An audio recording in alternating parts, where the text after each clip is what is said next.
Good evening বন্ধুরা, আশা করি তোমরা সকলে খুব ভালো আছো, সুস্থ আছো। তোমাদের পরিবারের সবাই নিশ্চয়ই খুব ভালো আছে। তো মোটামুটি টক ঝাল অনেক রকম রেসিপি তোমাদের সাথে শেয়ার করেছি এবং সন্ধেবেলাও টুকটাক যা করতাম সেটাই তোমাদের সাথে শেয়ার করতাম।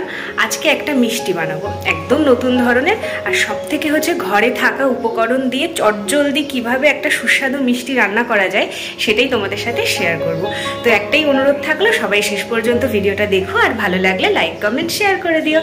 তো চলো আর বেশি বক বক করবো না, তোমাদের সাথে চলে যাই একেবারে রান্নাঘরে। এখানে আমি বেশ কিছুটা আমুল দুধ গুলিয়ে নিয়েছি। তোমাদের কাছে যদি এমনি দুধ থাকে তো তোমরা সেটাও ব্যবহার করতে পারো।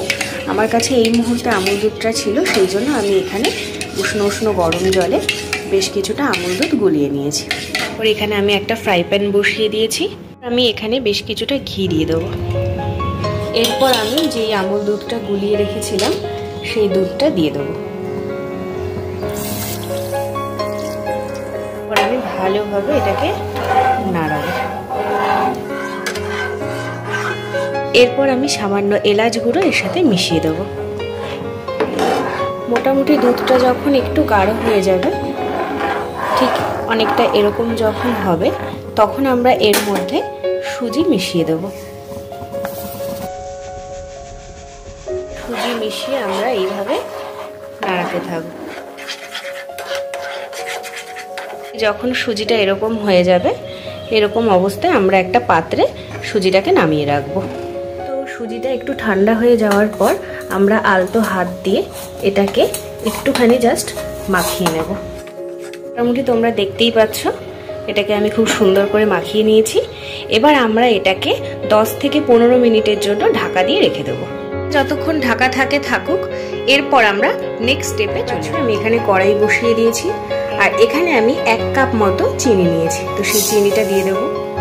এরপর আমরা যতটা পরিমাণ চিনি নিয়েছি ঠিক ততটা পরিমাণে জল দিয়ে দেবো। ভালো করে এটাকে মেশাতে থাকবো। তোমরা দেখতেই পাচ্ছ অলরেডি ফুটে গেছে। এর মধ্যে আমি একটা এলাচ দিয়ে দেবো। তারপরে বেশিক্ষণ না, মোটামুটি 2-3 মিনিট হালকাভাবে এইভাবে একটু নাড়িয়ে চাড়িয়ে নেব। মোটামুটি যখন এরকম 2-3 মিনিট ফুটবে, তারপরে আমরা থালা চাপা দিয়ে এটাকে বন্ধ করে রেখে দেব।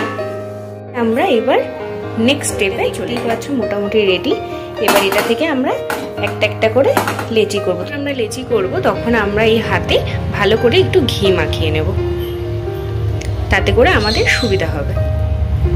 তোমরা দেখতেই পাচ্ছ এখানে আমি আমার মনের মতন করে কোনোটা লম্বা আকার দিয়েছি, কোনোটা গোল আকার দিয়েছি।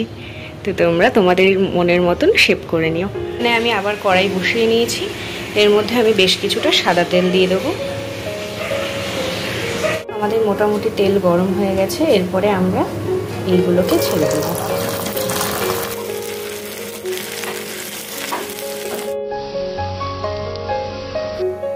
মোটামুটি দেখছো ভাজা হয়ে গেছে। এবার আমরা তুলে নেব। আমি সবগুলো খুব সুন্দর করে লাল লাল করে ভেজে নিয়েছি। এবার এগুলো আমরা রসের মধ্যে দিয়ে দেবো। এখানে সেই রস তারপরে আমরা আস্তে আস্তে দিয়ে দেবো। এরপর আমরা হালকা করে একটু নাড়াচাড়া করবো। তো এইভাবে আমরা মিষ্টিগুলোকে আধ ঘন্টা রসের মধ্যে রেখে দেব। তো আমাদের মিষ্টি রেডি, তোমরা দেখতেই পাচ্ছ।